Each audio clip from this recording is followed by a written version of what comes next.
সবাই বাইরে যাও।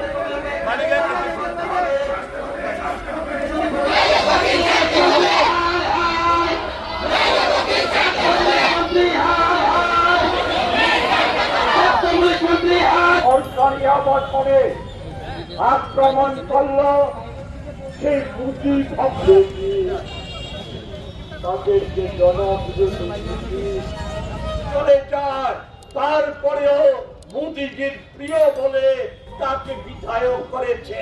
সেই বিধায়ক 715 একর জমি মধ্যপ্রদেশের সবচাইতে পিছিয়ে পড়া আদিবাসী গোষ্ঠী, যাদের গড় আয়ু হচ্ছে পুরুষদের ৩৫ বছর, মহিলাদের গড় আয়ু হচ্ছে ৪০ বছর।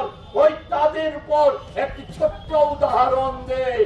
ওই যাকে কেন্দ্র করে এই ঘটনা, সুদীপ বাবুর উপরে এই ঘটনা সংঘটিত হয়েছে।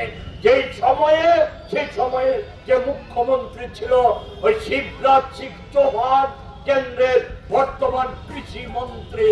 এই আদিবাসী যে সমাজ একেবারে দুর্বলতম অংশ, কেন্দ্রীয় সরকারের স্বীকৃত, এরা যাতে শেষ না হয়ে যায়, কংগ্রেস সরকার পরিবার পরিকল্পনার আওতা থেকে ওনাদের বাদ রাখা হয়েছিল।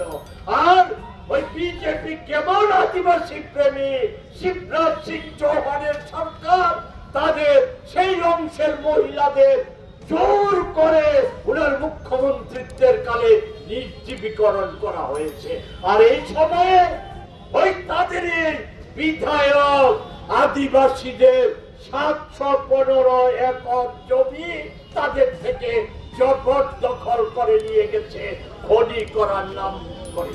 ওই মধ্যপ্রদেশের কংগ্রেস সহ ইন্ডিয়া জোটের এবং আদিবাসী যে সমস্ত কিছু দল আছে, ওনারা এই জমি দখল করে নিয়ে যাওয়ার প্রতিবাদে আন্দোলন সংগঠিত করছে। আর বিজেপির মুখ্যমন্ত্রী প্রকাশ্যে গুন্ডা লেলিয়ে দিচ্ছে। ওই সুদীপ বাবুর বাসভবন আক্রমণ করার মতো গুন্ডা লেলিয়ে দিয়ে তাদেরকে হুমকি দিয়েছে মাটির নিচে পুঁতে ফেলা হবে।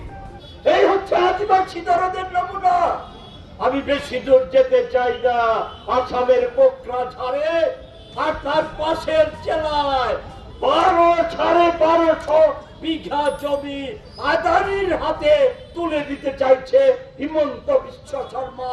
আদিবাসীদের উচ্ছেদ করে সেখানে গত 13 তারিখ আদিবাসীদের উচ্ছেদ করার যে প্রচেষ্টা, সেখানকার আদিবাসীরা আর কংগ্রেস ইন্ডিয়া জোটের শরিক বলতে কোনো দ্বিধা নেই।